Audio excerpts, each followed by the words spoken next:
ತಡಿಬೇಡಿ. ಅವತ್ತು ನನ್ನ ಮಗಳು ಯಾವತ್ತು ಹುಟ್ಟಿದಾಳೋ ಅವತ್ತಿಂದ ಇವತ್ತಿನವರೆಗೂ ಅವಳ ಪ್ರತಿಯೊಂದು ದಿನಚರಿ ಆಗಲಿ, ಪ್ರತಿಯೊಂದು ಅವಳ ಜೀವನದ ಬಗ್ಗೆ ಆಗಲಿ, ನಾನು ಅವರಪ್ಪ ಇಬ್ಬರೇ ನೋಡ್ಕೊಳ್ಳೋದು. ಯಾರು ನೋಡ್ಕೊಳ್ಳೋದು ಬೇಕು ಇಲ್ಲ ನಮಗೆ.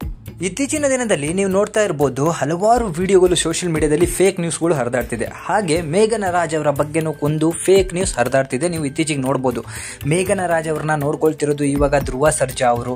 ಮೇಘನಾ ರಾಜ್ಗೆ ಯಾವುದೇ ಸಿನಿಮಾಗಳ ಆಫರ್ ಇಲ್ಲ, ಅದರಿಂದಾಗಿ ಧ್ರುವ ಸರ್ಜಾ ಅವರ ಫ್ಯಾಮಿಲಿನೇ ಅವ್ರನ್ನ ನೋಡ್ಕೊಳ್ಳುತ್ತೆ. ಅದ್ರ ಜೊತೆಗೆ ಮೇಘನಾ ರಾಜ್ ಅವರು 2ನೇ ಮದುವೆಯನ್ನ ಆಗ್ತಾ ಇದ್ದಾರೆ ಅಂತಾನೂ ಕೂಡ ಹಲವಾರು ಫೇಕ್ ನ್ಯೂಸ್ಗಳು ಯೂಟ್ಯೂಬ್ ಅಲ್ಲಿ ಹರಿದಾಡ್ತಿರೋದನ್ನ ನಾವೆಲ್ಲರೂ ಕೂಡ ನೋಡಿರ್ತೀವಿ. ಆದ್ರೆ ಅದರ ಬಗ್ಗೆ ಹಲವಾರು ಬಾರಿ ಮೇಘನಾ ರಾಜ್ ಅವರು ಬಂದು ಸ್ಪಷ್ಟನೆ ಕೊಟ್ಟರು ಕೂಡ ಯಾರು ಕೂಡ ಅದನ್ನ ನಿಲ್ಲಿಸುವಂತ ಕೆಲಸ ಮಾಡ್ತಿಲ್ಲ. ಆದ್ರೆ ಮೇಘನಾ ರಾಜ್ ಅವರು ಇತ್ತೀಚೆಗೆ ಒಂದು ಯೂಟ್ಯೂಬ್ ಚಾನಲ್ ಅಲ್ಲಿ ಅವರ ಒಂದು ಸಂದರ್ಶನವನ್ನ ಮಾಡ್ಕೊಂಡ್ರು. ಸೊ ಅವರಿಗೆ ಈಗ ರಾಯನ್ ಅವರಿಗೆ ತಂದೆ ಬೇಕು ಹಾಗೆ ಹೀಗೆ ಅನ್ನೋ ಪ್ರಶ್ನೆ ಹಾಕೋರಿಗೆ ಒಂದು ಉತ್ತರವನ್ನ ಕೊಡುವಂತ ಕೆಲಸ ಮಾಡಿದ್ರು. ರಾಯನ್ಗೆ ಗೊತ್ತು ನಮ್ಮ ತಂದೆ ಯಾರು ಅಂತ ಹೇಳಿ, ಅವನಿಗೆ ಚೆನ್ನಾಗಿ ಗೊತ್ತು ಚಿರು ನನ್ನ ತಂದೆ ಅಂತ ಹೇಳಿ. ಸೊ ಅದರಿಂದಾಗಿ ಅವನಿಗೆ ತಂದೆಯ ಅವಶ್ಯಕತೆ ಇಲ್ಲ, ನಾನು 2ನೇ ಮದುವೆನೂ ಕೂಡ ಆಗುವಂತಹ ಯಾವುದೇ ಚಾನ್ಸಸ್ಗಳು ಇಲ್ಲ.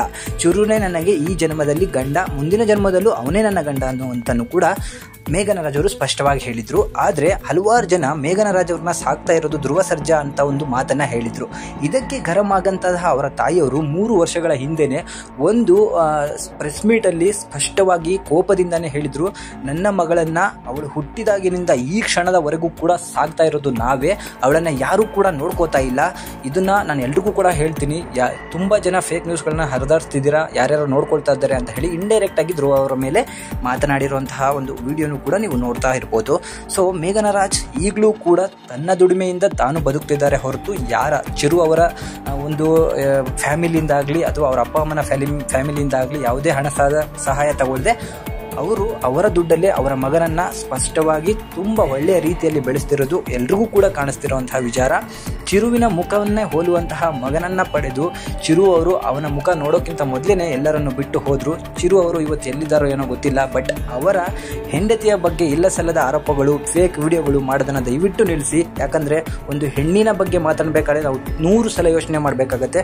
ಅದರಿಂದಾಗಿ ಮೇಘನಾ ರಾಜ್ ಅವರು ಇವತ್ತು ತುಂಬಾ ಚೆನ್ನಾಗಿ ಬಾಳ್ತಿದ್ದಾರೆ, ಯೂಟ್ಯೂಬ್ ಚಾನಲ್ ಅನ್ನು ಕೂಡ ನಡೆಸ್ತಿದ್ದಾರೆ, ಅವರಿಗೆ ಅದರಿಂದ ಇನ್ಕಮ್ ಕೂಡ ಬರ್ತಿದೆ, ಅವರ ಜೀವನಕ್ಕೆ ಅಷ್ಟು ಸಾಕು ಅಂತ ಹೇಳಿ ನಮಗನ್ಸುತ್ತೆ.